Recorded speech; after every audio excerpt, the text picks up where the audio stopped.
Hello दोस्तों, कैसे हैं आप। उम्मीद करता हूँ कि अच्छे होंगे और अपनी पढ़ाई कर रहे होंगे। तो आज से मैं इकोनॉमिक्स का नया सेशन स्टार्ट कर रहा हूँ, जिसमें मैं आप लोगों का एग्जामिनेशन से पहले कोर्स कंप्लीट करने की पूरी कोशिश करूँगा। तो आपके सामने एक फिगर बना है जिसमें एक इंसान मैंने बनाया है, ठीक है। और ये इंसान ही नहीं है, ये जिंदा भी है और जिंदे के साथ साथ ये खाते भी हैं, खाते पीते भी हैं।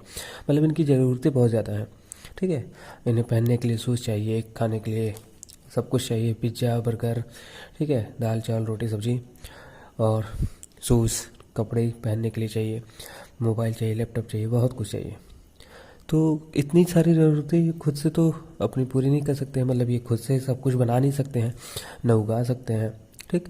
तो ये क्या करेंगे, ये कर स्टार्ट कर दिए एक्सचेंज करना। मतलब जो चीज़ ये बना सकते थे, जो चीज़ ये उगा सकते थे, उन्होंने सिर्फ उसी को उगाया और उसके बदले में सब सामानें एक दूसरे से एक्सचेंज करके लेना शुरू कर दिया, ठीक है। और इसी एक्सचेंज के थ्रू दो सिस्टम जनरेट हुआ। First is barter system of exchange and second one is monetary system of exchange. कौन कौन से दो सिस्टम एक्सचेंज स्टार्ट हुए? पहला बार्टर सिस्टम ऑफ एक्सचेंज, जो हमारे पूर्वज करते थे, ठीक। और second one is monetary system of exchange.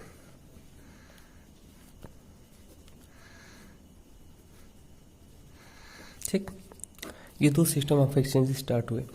ये हमारे पूर्वज करते थे, जो कि बहुत साल में पहले होता था। आज भी कुछ होता है, कहीं कहीं होता है भारत के गांव में, ठीक है। और ये मॉनेटरी सिस्टम ऑफ एक्सचेंज है जो आज हम करते हैं। तो सबसे पहले हम बार्टर सिस्टम ऑफ एक्सचेंज की चीरफाड़ करेंगे, फिर उसके बाद मॉनेटरी सिस्टम ऑफ एक्सचेंज की चीरफाड़ करेंगे, मतलब पढ़ेंगे, समझेंगे। तो आइए देखते हैं आखिर बार्टर सिस्टम ऑफ एक्सचेंज क्या होता है। मेरा नेक्स्ट स्लाइड या नेक्स्ट पेज कह लीजिए, ये है बार्टर सिस्टम के बारे में, ठीक। तो बार्टर सिस्टम मेनली क्या होता है, हम सब लोग जानते हैं, बचपन से पढ़ रहे हैं, क्लास 6-7 से पढ़ रहे हैं कि a system where goods is used as medium of exchange is called barter system, ठीक है। मतलब एक ऐसा सिस्टम जहाँ पे गुड्स ही यूज होता है, गुड्स को परचेज करने के लिए, गुड्स को सेल करने के लिए as a medium of exchange. Medium of exchange मतलब वो एक साधन है जो कि किसी भी चीज़ को परचेज एंड सेल करने के लिए यूज किया जाता है। तो ऐसे समय, ऐसे जगह पे जहाँ पे किसी भी चीज़ को एक्सचेंज करने के लिए गुड्स ही यूज किया जाता हो, तो वो सिस्टम हमारा क्या कहलाएगा? बार्टर सिस्टम ऑफ एक्सचेंज कहलाएगा, ठीक है। यहाँ पे चुन्नू है एक तरफ लेफ्ट हैंड साइड में, जो कि फार्मर है, और ये उनके पास उन्हें नीड है किस चीज़ की? क्लॉथ्स की। और ये मुन्नू है जो है वीवर है, और इन्हें नीड किसकी है? राइस की है। तो ये दो पर्सन है जो कि अपना क्या करना चाहते हैं, अपनी नीड्स के अकॉर्डिंग जो है अपनी फुलफिलमेंट करना चाहते हैं, नीड्स को फुलफिलमेंट करना चाहते हैं। अपने जो है एक्स्ट्रा सरप्लस है, इनके चुन्नू के पास सरप्लस किस चीज़ की थी? राइस की। और मुन्नू को ये नीड थी राइस की, और चुन्नू को जो है क्लॉथ की नीड थी, ठीक है। और इनके पास राइस की सरप्लस थी। मुन्नू को जो है किसकी नीड थी? राइस की नीड थी, और सरप्लस किसकी थी? क्लॉथ्स की सरप्लस थी, ठीक है। तो ये दोनों लोगों ने क्या किया, इन लोगों का डबल कोइंसिडेंस है ऑफ वांट, मतलब जो ये चाहते हैं परचेस करना वो दूसरे के पास अवेलेबल है, और जो दूसरा परचेस करना चाहता है वो इनके पास अवेलेबल है। डबल कोइंसिडेंस ऑफ वांट्स है, और इन्होंने क्या कर लिया, अपनी गुड्स को एक दूसरे से एक्सचेंज कर लिया। तो इस तरह का एक्सचेंज क्या कहलाता है? बार्टर सिस्टम ऑफ एक्सचेंज कहलाता है। और ऐसी इकोनॉमी जहाँ पे ये सिस्टम फॉलो किया जाता है, उस सिस्टम को क्या कहते हैं? इकोनॉमी, बार्टर सिस्टम इकोनॉमी कहते हैं। क्या कहते हैं? बार्टर सिस्टम ऑफ इकोनॉमी, ठीक है। An economy where exchange is done by goods and services. An economy where exchange is done by goods and services is called barter economy. मतलब ऐसी economy जहाँ पे गुड्स एंड सर्विसेज के through ही क्या होता है? एक्सचेंज होता है। तो उस इकोनॉमी को क्या कहलाएंगे? Barter system of economy. या इसे सीसी इकोनॉमी भी कहते हैं। क्या कहते हैं? CC economy. यहाँ पे सी स्टैंड कर रहा है किस चीज़ को? कमोडिटी को। It means commodity to commodity economy. मतलब क्या हुआ कि जहाँ पे कमोडिटी और कमोडिटी के थ्रू ही एक्सचेंज होता हो, मीडियम ऑफ एक्सचेंज कमोडिटी हो, तो उसे सीसी इकोनॉमी भी कहते हैं, ठीक है। या बार्टर सिस्टम इकोनॉमी या सीसी इकोनॉमी। और इस एक्सचेंज सिस्टम को बार्टर सिस्टम एक्सचेंज सिस्टम, ठीक। अब आइए देखिए, ये वाली सिस्टम जो है बहुत पहले चलती थी, जब हमारे पास कोई भी मनी नहीं था। लेकिन अब हमारे पास मनी है, करेंसी है, ठीक है, तो जो कि इस सिस्टम को ओवरलैप कर गई। तो आइए पढ़ते हैं पहले हम लोग कि इसकी क्या ड्रॉबैक्स थी जो कि इस सिस्टम को अभी तक जनरेट नहीं कर पाई, अभी तक जो है फॉलो नहीं करा पाई। ठीक है, तो इसके ड्रॉबैक्स देख लेते हैं हम लोग, क्या कौन कौन से ड्रॉबैक्स थे। तो नेक्स्ट पेज पे जो हमने ड्रॉबैक्स लिखा है, ठीक है, barter system can work when there exist double coincidence of what. इससे पहले ये पॉइंट लिखा है मैंने, ठीक है, कि बार्टर सिस्टम कैन वर्क तभी वर्क कर सकता है जब डबल कोइंसिडेंस ऑफ वांट्स हो। ठीक है, मतलब बार्टर सिस्टम के लिए डबल कोइंसिडेंस ऑफ वांट्स होना जरूरी है। भी पिछले एग्जाम्पल मैंने चुन्नू और मुन्नू के एग्जाम्पल में मैंने दिखाया था, आप लोगों को बताया भी था कि क्या होगा जब ये सिस्टम तभी जो है फॉलो होगा, तभी वर्क करेगा जब दोनों पर्सन के पास जो है डबल कोइंसिडेंस ऑफ वांट्स हो। मतलब एक की जो वांट्स है वो दूसरे के पास अवेलेबल हो, और जो दूसरे की वांट्स हो वो पहले के पास अवेलेबल हो। ठीक है, तो इस सिस्टम को बार्टर सिस्टम कहलाएगा। ठीक है, इसका मतलब होता है डबल कोइंसिडेंस ऑफ वांट्स। जब पहला का वांट्स दूसरे के पास अवेलेबल हो और दूसरे का वांट्स पहले के पास अवेलेबल हो, तभी तो एक दूसरे के गुड्स को एक्सचेंज कर पाएंगे। अगर पहले की वांट्स दूसरे के पास अवेलेबल नहीं होगी तो वो एक्सचेंज कैसे करेगा उससे। ठीक है, क्योंकि हमारे पास उस समय मनी जैसा कोई चीज था नहीं। अब देखिए, double coincidence of wants refer to the simultaneous fulfilment of buyer and seller. ठीक है, डबल कोइंसिडेंस ऑफ वांट्स क्या रेफर करता है कि वो एक दूसरे से साइमल्टेनियस फुलफिलमेंट कर लेते हैं। ठीक है, अपने एक जरूरतें को एक दूसरे से कोरिलेट कर लेते हैं, क्रॉस मैच कर लेते हैं। अब क्या है इसके बाद, लिमिटेशन देख लीजिए। लिमिटेशन क्या है, lack of double coincidence of wants. ठीक है, सबसे पहला यही है कि lack of double coincidence of wants, क्योंकि बार्टर सिस्टम जो है वर्क ही तब करेगा जब डबल कोइंसिडेंस ऑफ वांट्स होगा। और ये ऐसा पॉसिबल नहीं है कि हर किसी के पास ऐसा क्रॉस मैच हो जाए। मतलब आप जो चाहते हो उससे परचेज करना, वो दूसरा सेल करना चाहता हो, और वो जो परचेज करना चाहता है वो आप सेल करना चाहते हो। ऐसा तो पॉसिबल नहीं हो सकता ना। जैसे कि हम जो है चाहते हैं क्लॉथ परचेज करना इंस्टीड ऑफ राइस के बदले में हम क्लॉथ परचेज करना चाहते हैं, और दूसरा जो है क्लॉथ के बदले में राइस परचेज करना चाहता हो। ठीक है, ऐसा पॉसिबल नहीं है। ठीक है, जैसे मैं राइस के बदले क्लॉथ परचेज करना चाहता हूँ और वो क्लॉथ के बदले राइस परचेज करना चाहता हूँ, ऐसा पॉसिबल हमेशा नहीं हो सकता है। ठीक है, तो इस तरीके का डबल कोइंसिडेंस ऑफ वांट्स का होना बहुत ही रेयर होता था, और इसके लिए हमें क्या करना होता था, सभी पर्सन से क्रॉस मैच कराना होता था कि कौन सा वो पर्सन है जो जिसके साथ हमारा double coincidence of wants match करेगा, मतलब जिसके साथ हमारी ज़रूरतें मैच करेंगी दोनों लोगों की। ठीक, तो इस तरीके से पर्सन को खोजने में बहुत ही ज़्यादा ह्यूज ट्रेडिंग कॉस्ट भी आता था। तो सबसे पहला और मेन इंपॉर्टेंट ड्रॉबैक्स इसका है lack of double coincidence of wants. इसी के बेसिस पे ये होता भी था और यही इसकी सबसे बड़ी कमी भी थी। देखिए क्या लिखा है इसमें, barter system can work when both the person are ready to exchange each other goods. ठीक है, बार्टर सिस्टम कब वर्क करेगा, when both the person are ready to exchange each other goods. तभी वर्क करेगा जब दोनों ही पर्सन क्या कर सके, वो अब रेडी हो जाए एक्सचेंज करने के लिए अपने गुड्स को।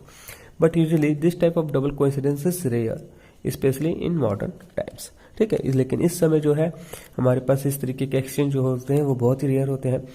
क्यों रेयर होते हैं, क्योंकि पिछले के ज़माने में, पूर्वज के ज़माने में बहुत सारे हमारी ज़रूरतें नहीं थी, नीड्स नहीं थी, और बहुत सारे गुड्स एंड सर्विसेज की अवेलेबिलिटी भी नहीं थी। बहुत ही लिमिटेड स्टॉक था, लिमिटेड चीज़ें थी जिसकी नीड होती थी, तो आसानी से मिल जाती थी, मैच हो जाती थी, क्रॉस मैच हो जाता था।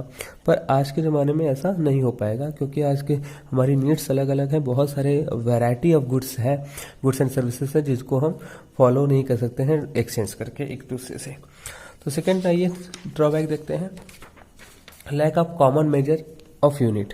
ठीक है, लैक ऑफ कॉमन मेजर मतलब क्या हुआ, इसका मतलब ये हुआ कि कोई भी ऐसा एक पर्टिकुलर यूनिट नहीं था जिसके थ्रू हम कॉमन मेजरमेंट कर पाए किसी भी गुड्स एंड सर्विसेज को। हम क्या करते थे, हर एक गुड्स को एक किसी दूसरे गुड्स के साथ एक्सचेंज करते थे। जैसे राइस को वीट के साथ एक्सचेंज कर लिया, वीट को जो है पोटैटोज के साथ भी एक्सचेंज कर लिया। तो एक कॉमन मेजर नहीं था हमारे पास कि जो है जिससे हम सभी गुड्स को एक ही साथ एक ही टर्म में मैनेज कर पाए। जैसे हम आज हर एक चीज़ को कॉमन मेजर में, मनी के कॉमन मेजर में क्या करते हैं, मेजर करते हैं कॉमन यूनिट में, वैसे पहले ज़माने में नहीं था। देखिए इसमें क्या लिखा है, all commodities are not of equal value and there is no common unit measure of value of goods and services with exchange ratio can be express, जिसकी वजह से एक्सचेंज रेशियो भी एक्सप्रेस नहीं हो पाता था। इसको समझ लीजिए जरा सा कि सपोज करिए कि ये जो पेन है, आज हम क्या करते थे, आज हम मोबाइल का दाम 10,000 रुपये है, पेन का दाम 5 रुपये है, पेज का दाम 1 रुपया है, किताब के दाम 150 रुपये है। ये क्या करते हैं, हम हर एक गुड्स को क्या करते हैं, मनी के रूप में मेजर कर लेते हैं। लेकिन उस समय हम क्या कैसे कर सकते थे मेजर, हम जो है अगर पेन के दाम को हमें बताना है तो उसको राइस में मेजर करें, वीट में मेजर करें, ठीक है, किस चीज़ में, मिल्क में मेजर करें, वीट में मेजर करें, शुगर में मेजर करें, किस चीज़ में मेजर करें। तो एक कॉमन यूनिट हमारे पास नहीं था और हर एक चीज़ के साथ मेजरमेंट करने का अलग अलग रेशियो बनता था, जिसके साथ हम एक्सचेंज रेशियो हम कभी भी एक्सप्रेस नहीं कर पाते थे। नेक्स्ट पॉइंट क्या है, lack of store of value. ठीक है, हम बार्टर सिस्टम एक्सचेंज में किसी भी अपनी वैल्यू को स्टोर नहीं कर सकते थे। जैसे आज हम 50,000 रुपये, 5 लाख रुपये, 20 लाख रुपये, 50 लाख रुपये, 50 करोड़, जितना भी हम चाहे वो स्टोर कर सकते हैं। पर पहले के समय में हम एक लिमिटेड ही स्टोर कर पाते थे, क्योंकि उस समय हमारे पास मनी जैसा कोई अवेलेबिलिटी नहीं थी, कोई थिंग्स नहीं था।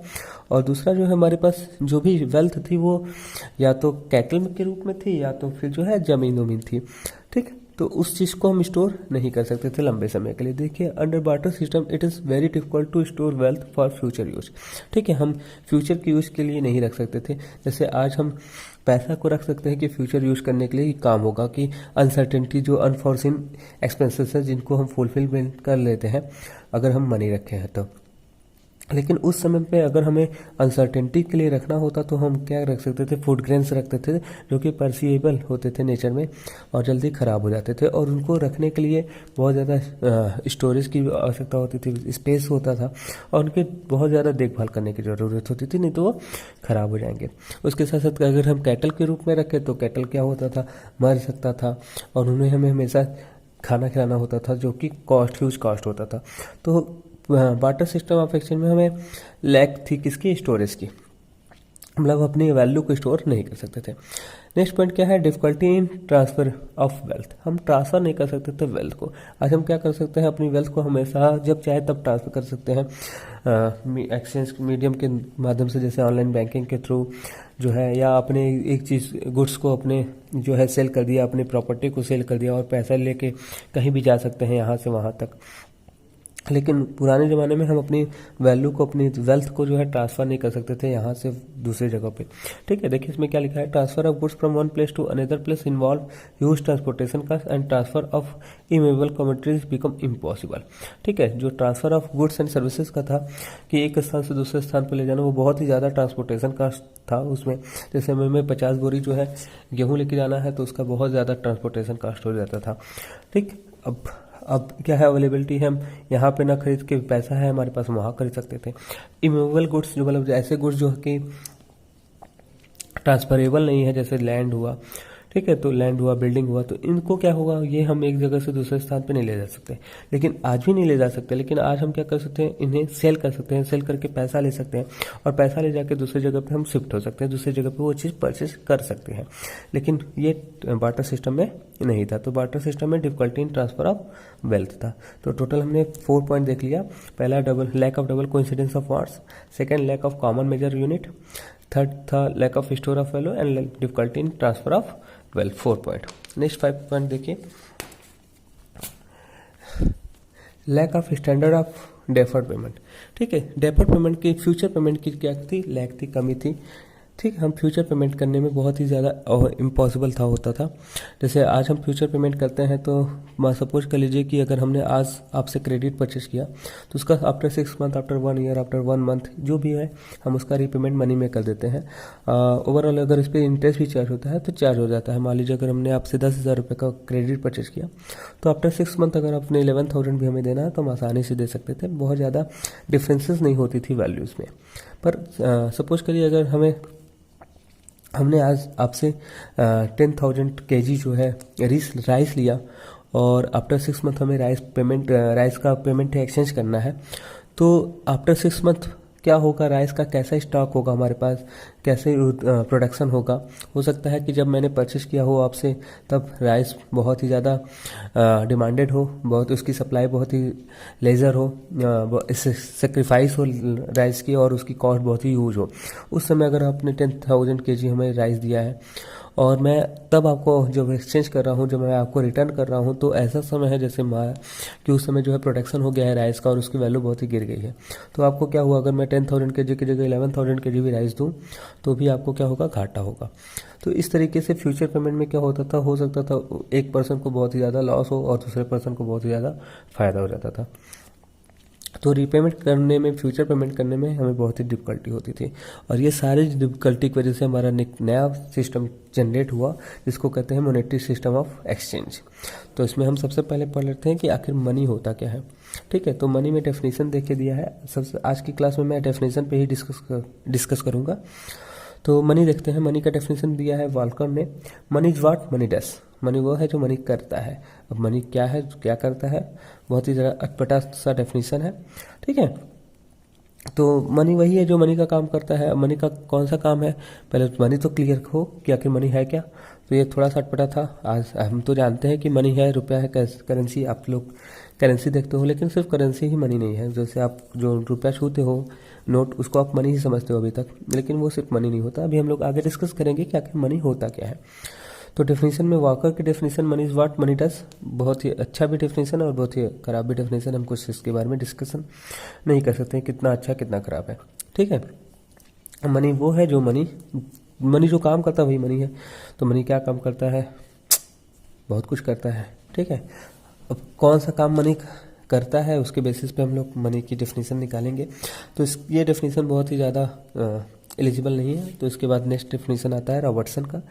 रॉबर्टसन ने दिया money is anything which is widely accepted in payment for goods और in discharge of other kind of business obligation.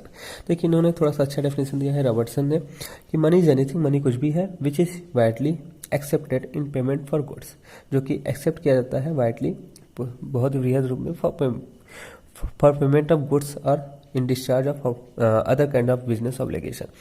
Payment के लिए यूज किया जाता है, गुड्स एंड सर्विसेज को परचेज करने के लिए पेमेंट किया जाता है, और इसके साथ साथ बिजनेस के जो ऑब्लिगेशन होते हैं उन्हें भी डिस्चार्ज करने के लिए भी पेमेंट किया जाता है। तो आज हम मेनली इसी काम के लिए यूज करते हैं।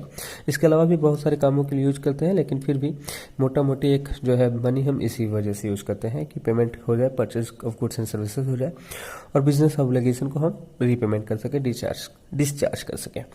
तो ये रॉबर्टसन की डेफिनेशन थी। नेक्स्ट पॉइंट पे आते हैं, डेफिनेशन ऑफ मनी।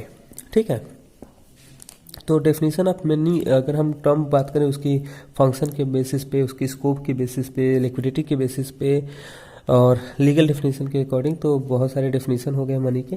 वैसे तो ये जो हमने अभी डिस्कस किया वो दो डेफिनेशन तो अकॉर्डिंग टू इकोनॉमिक्स थे, लेकिन according to the money, feature of money, यहाँ पे 4 टाइप ऑफ डेफिनेशन है। First is legal definition of money, second one is functional definition of money, third one is liquidity definition, and fourth one is definition on the basis of scope. तो सबसे पहले हम बात करते हैं legal definition of money के।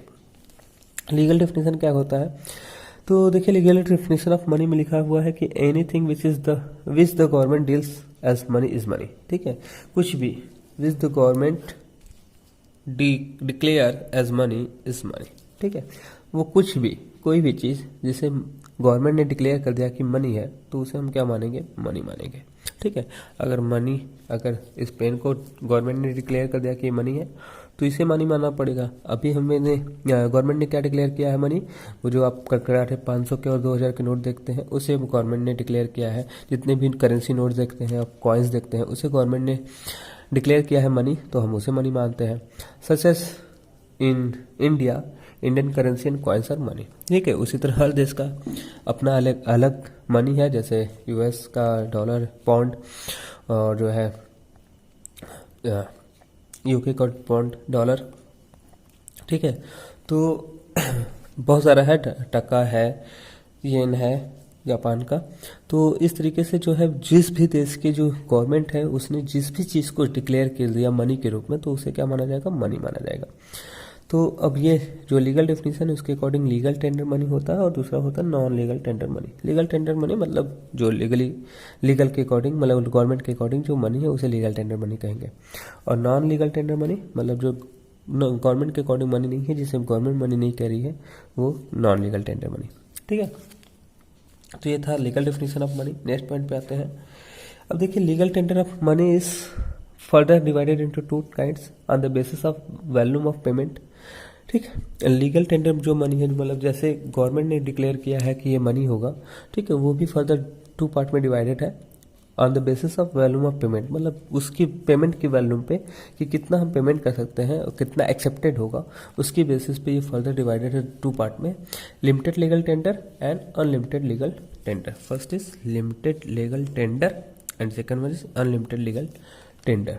Limited legal tender क्या होता है? It is a part of legal tender money which can be paid in discharge of डेब्ट up to a certain limit. मतलब एक लिमिटेड लीगल टेंडर का एक पार्ट है लिमिटेड लीगल टेंडर, लेकिन इसको पेमेंट करने के लिए हम यूज़ कर सकते हैं, डिस्चार्ज ऑफ ऑब्लिगेशन के लिए यूज़ कर सकते हैं, लेकिन एक सर्टेन लिमिट पे, उससे ज़्यादा नहीं। मतलब हो सकता है कि जो अदर पार्टीज है, जो सेलर है, वो उसे लेने से मना कर सकता है, रोक सकता है कि नहीं मैं एक्सेस नहीं लूँगा, एक सर्टेन लिमिट तक ही ले सकता है।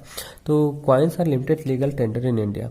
जैसे 1 रुपये के 2 रुपये के कॉइन्स है, तो आप मैक्सिमम देखते हो कि कॉइन्स बहुत ही वेटेड होते हैं और जिसे भी दो वो लेने से थोड़ा सा मना करता है। ठीक है, तो यहाँ पे वो क्या है? लीगल टेंडर मनी है, लिमिटेड लीगल टेंडर मनी है। क्यों? क्योंकि वो बहुत ही हैवी होते हैं और उसकी वैल्यू बहुत ही ज़्यादा नहीं होती है, इसलिए मैक्सिमम लोग जो है कॉइन्स को लेने से बचते हैं। तो एक हम सर्टेन लिमिट तक फुटकर चेंज दे सकते हैं और फुटकर वो जहाँ तक पर्सन लेने के लिए एलिजिबल हो ले सकता है, वहाँ तक हम दे सकते हैं, उससे ज़्यादा नहीं दे सकते हैं। तो ये पहला था लिमिटेड लीगल टेंडर। लेकिन एक अनलिमिटेड लीगल टेंडर है। ये क्या है? It refer to the that part of legal tender money which can be prepaid be paid in discharge of डेब्ट ऑफ एनी अमाउंट। ठीक है, इसे हम क्या कर सकते हैं? ये भी एक लीगल टेंडर मनी का पार्ट है, अनलिमिटेड लीगल टेंडर, लेकिन इसको हम पेमेंट करने के लिए या हम अपने ऑब्लिगेशन को डिस्चार्ज करने के लिए इसका जो हम पेमेंट कर सकते हैं उसकी कोई लिमिटेशन नहीं, रिस्ट्रिक्शन नहीं है। हम सर्टेन लिमिट से ज़्यादा भी पेमेंट कर सकते हैं और इसे लेने से कोई भी सेलर जो है या कोई भी बिजनेसमैन मना नहीं कर सकते, रोक नहीं सकता कि नहीं हम नहीं लेंगे या हमें कोई और चीज़ दीजिए। ठीक है, पेमेंट के वजह सेल पेमेंट के रूप में कोई और चीज़ दीजिए, जैसे गोल्ड दीजिए, सिल्वर दीजिए, तो इसे मना नहीं कर सकता। ठीक है, जैसे पेपर नोट्स जो होते हैं इंडिया में, करेंसी जो होते हैं इंडिया में पेपर नोट, वो अनलिमिटेड लीगल टेंडर है, कोई भी नोट्स को लेने से मना नहीं कर सकता है। ऑब्वियसली कोई मना नहीं करता है और मना करेगा भी नहीं, लेकिन फिर भी अगर कोई मना करता है तो उसे जेल हो सकती है। ठीक है, वैसे मना कोई करता नहीं है क्योंकि इस रुपया सबको चाहिए। तो ये डेफिनेशन था हमारा किसका? अनलिमिटेड लीगल टेंडर का। अब आइए नेक्स्ट पॉइंट पे हम आते हैं, functional definition of money. Functional definition of money से पढ़ने से पहले मुझे बता देना चाहिए था कि फंक्शन ऑफ मनी, लेकिन फिर भी अभी मीनिंग बाकी है, फंक्शन बाकी है, तो हम नेक्स्ट वीडियो में देख लेंगे, लेकिन फंक्शनल डेफिनेशन पढ़ लेते हैं। तो फंक्शनल डेफिनेशन जो है फंक्शन के अकॉर्डिंग, फंक्शन के बेसिस पे मनी की डेफिनेशन दी गई है। ये क्या है? Money is anything which act as a medium of exchange. ठीक है, money is anything which act as a medium of exchange, measure of value, standard of deferred payment and store of value is known as money. मतलब जितने भी जो है डिसक्वालिटीज थी, जितने भी ड्रॉबैक्स थे आपके बार्टर सिस्टम के, वो सारे फंक्शन है किसके? मनी के। उन्हीं के बेसिस पे, वो सारे ड्रॉबैक्स के बेसिस पे ही मनी का इवेल्युएशन हुआ है, इवॉल्व हुआ मनी। और मनी की जो भी फंक्शन है, जितने भी ड्रॉबैक्स थे जो है आपके बार्टर सिस्टम के, वो इसके क्या है? फंक्शन है। और फंक्शन के बेसिस पे मनी को क्या कहा गया कि मनी इज एनीथिंग, कुछ भी मनी है, which act as medium of exchange, जो क्या करता है? मीडियम ऑफ एक्सचेंज के रूप में काम करता है। मेजर ऑफ वैल्यू, वो किसी भी यूनिट्स का, किसी भी गुड्स को मेजर करता है। स्टैंडर्ड ऑफ डेफर्ड पेमेंट, उसका यूज़ होता है किसके लिए? फ्यूचर पेमेंट के लिए, डेफर्ड पेमेंट के लिए। एंड स्टोर ऑफ वैल्यू, और उससे हम स्टोर भी कर सकते हैं वैल्यू के रूप में। ठीक है, तो ये जितने भी ड्रॉबैक्स थे वो सब क्या हो गए? मनी के फंक्शन हो गए और फंक्शन के रूप में ये डेफिनेशन दिया गया। बहुत ही अच्छा इंपॉर्टेंट डेफिनेशन है। Money is anything which act as medium of exchange, measure of value, standard of deferred payment and store of value is known as money. Next point पे आते हैं, लिक्विडिटी के बेसिस पे डेफिनेशन दिया गया है money का। आइए देखते हैं लिक्विडिटी के बेसिस पे मनी का डेफिनेशन क्या है। लिक्विडिटी पहला है लिक्विड मनी, सेकंड मनी से नियर मनी। तो लिक्विड डेफिनेशन देख लेते हैं, लिक्विड मनी देख लेते हैं पहले क्या है। It is that part of money which is generally accepted as a medium of exchange and seen as same as cash या करेंसी। ठीक है, वो legal liquidity definition of money क्या है। देखिए, it is that part of money, money का वो part है which is generally accepted as a medium of exchange. ठीक है, जो कि जनरली एक्सेप्ट कर लिया जाता है मीडियम ऑफ एक्सचेंज के रूप में। And seen as same as cash या करेंसी, मतलब समझ लीजिए कि लिक्विड मनी क्या होता है, कैश होता है, करेंसी होता है, या इसको डिमांड डिपॉजिट भी कहते हैं। ठीक है, डिमांड डिपॉजिट एक ऐसे समझ लीजिए अभी क्योंकि इसके नेक्स्ट वीडियो में मैं अच्छे से बता दूंगा आपको डिमांड डिपॉजिट के बारे में, लेकिन फिर भी एक मोटा मोटा समझ लीजिए कि डिमांड डिपॉजिट क्या होता है। मतलब सपोज के लिए जब हम पैसा अपने बैंक अकाउंट में जमा करते हैं कैश के रूप में, करेंसी के रूप में, तो उसके हमारे पास बेसिस होता है, हम कभी भी उसे डिमांड कर सकते हैं बैंक से, उसे चेक के बेसिस पे पेमेंट कर सकते हैं और वो बैंक उसके पेमेंट कर देता है। ठीक है, तो मतलब जब हमने डिमांड किया तो वो कैश हमारे पास अवेलेबल है, वो करेंसी अवेलेबल है, तो उसे कहते हैं डिमांड डिपॉजिट।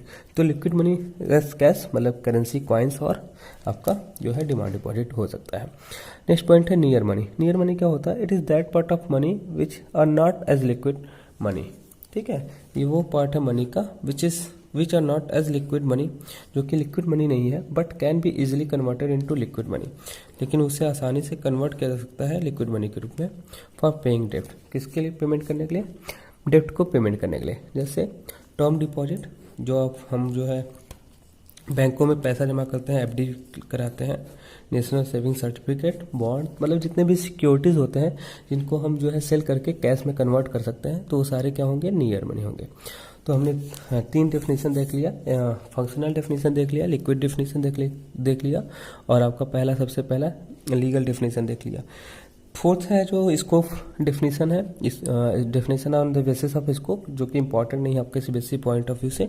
अगर आप लोगों को पढ़ना होगा तो कमेंट सेक्शन में कमेंट करके बताइएगा, मैं उसके ऊपर भी वीडियो बना दूंगा। तो ये ओवरऑल मैंने पहले वीडियो में मैंने आप लोगों को डेफिनेशन के बारे में बताया, डेफिनेशन ऑफ मनी डिस्कस किया। अब देख लेते हैं फॉर्म्स ऑफ मनी, या कहते हैं नेक्स्ट वीडियो में देखते हैं फॉर्म्स ऑफ मनी। तब तक के लिए बाय, गुड डे।